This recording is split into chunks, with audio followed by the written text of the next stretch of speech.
There has been polling recently showing that Joe Biden, is leading President Trump in key swing states by up to 10 points.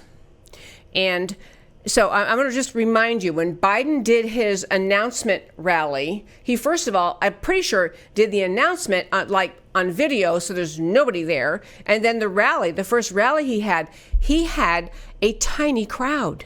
I mean, it was under 1,000 people. So Biden can't gather a crowd. There were other stories I've talked about in the show before where a reporter shows up to cover a Biden rally and he got behind schedule. And he wrote this in his report. I got so worried I was running late. How am I going to get there? I got to get near the front, got to be able to take pictures. And he charges in. He realizes there's nobody here. I mean, there were a small crowd there. He easily made his way to the front row where he could take pictures.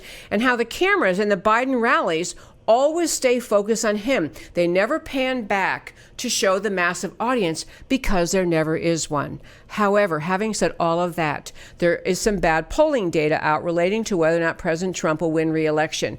It's obviously very early, but I wanted to mention a couple key points about it.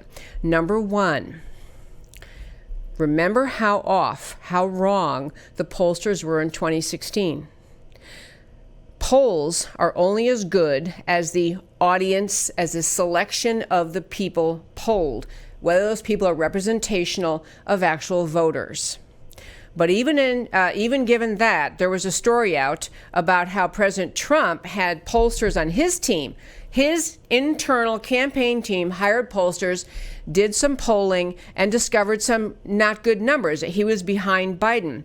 Someone apparently on one of those people hired by his campaign leaked those numbers to the media, showing that Trump was down in some key states. And so Trump fired which you should, of course. You can't have your own team leaking stuff to the media. But there are several polls out that carry the same message. A Quinnipiac University poll, usually very reliable. They have people saying basically, this is Quinnipiac saying in Massachusetts, Elizabeth Warren would beat Trump. In California, Kamala Harris, only by 1 point. I think that's one's dubious. Beto O'Rourke in Texas would beat Trump. They even have Buttigieg, this former South Bend mayor, would beat Trump. They also have Bernie Sanders leading President Trump 42%, and Biden leading Trump 50-41. So Quinnipiac has some bad numbers out.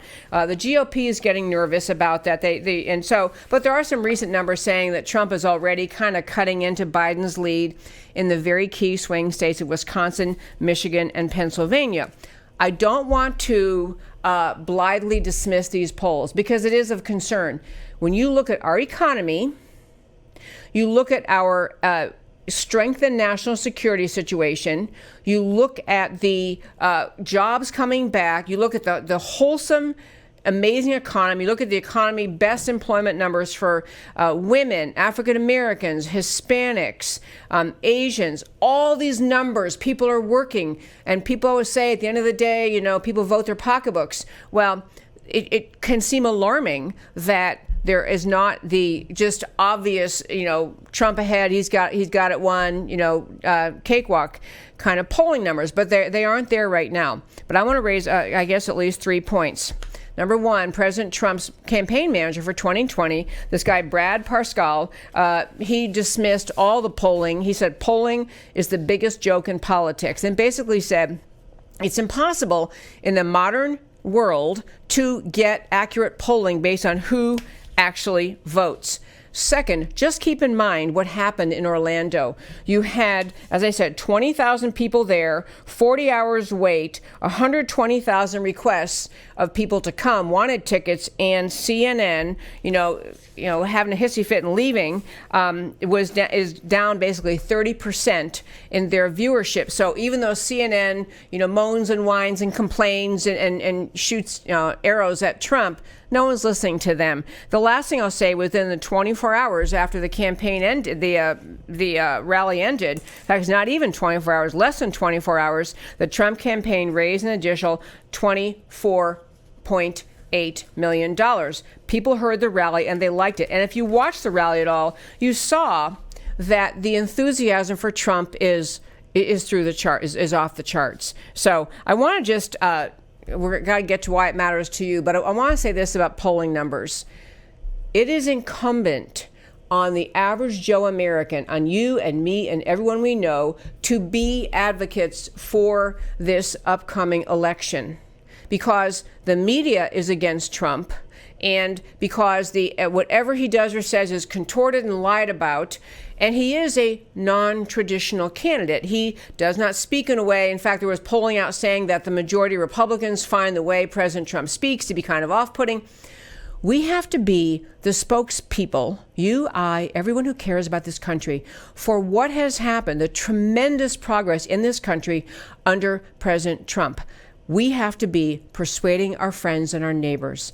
Number two, if the Republicans in the U.S. House and the U.S. Senate would begin to back President Trump instead of shying away from him, which almost all of them do. You could name on one hand the number of Republican members of the U.S. House or Senate who strongly, consistently, stalwartly stand up for President Trump.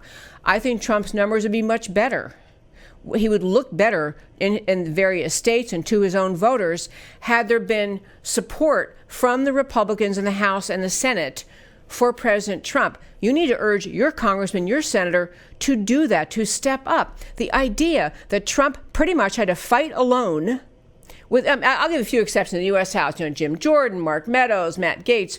Pretty much, Trump had to fight alone the entire FBI, national security apparatus coming after him with a bogus, framed up hoax accusation. And he should have been surrounded by the Republicans, House and Senate, decrying this. Maybe, just maybe, between now and 2020, those people in Congress can get the message that they need to be seen supporting the president, helping the president. I think it'll help us poll numbers.